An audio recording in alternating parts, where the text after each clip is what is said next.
It all started on a typical Saturday night with me and a few of my friends, hanging out at my place while my parents were away for the weekend.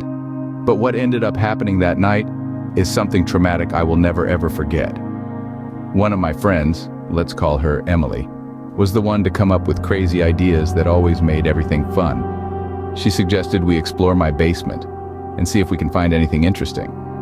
As we were looking for anything to make the night better, I found an old Ouija board hidden there from when my parents were young. I remember my parents warning me about it when I was younger, but Emily mentioned her recently deceased boyfriend. She wanted to see if we could contact him. In the end, we all decided to entertain the idea of contacting Emily's late boyfriend just to see if Ouija board actually works. We gathered around the Ouija board, fingers trembling as we touched the planchette. We were hoping to chat with Emily's late boyfriend, but what we got was way scarier. The planchette started moving on its own, spelling out messages that made our blood run cold.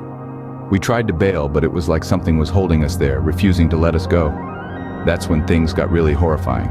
We heard screams, and one of my friend's eyes went white. It felt like what was happening was by something evil, something that wanted to hurt us. My friends screamed in terror as they were paralyzed by whatever we had unleashed. But I stood untouched, just standing there like a silent witness to the horrifying scene. This was too easy, I thought to myself. My friends were laying down on the floor, eyes still wide open, and I could hear the fear by the way they were breathing. Good thing they weren't dead, or else the ritual wouldn't work.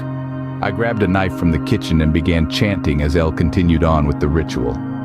I'd always been drawn to the mystical and the unknown. I believed in something more, something beyond what we can see.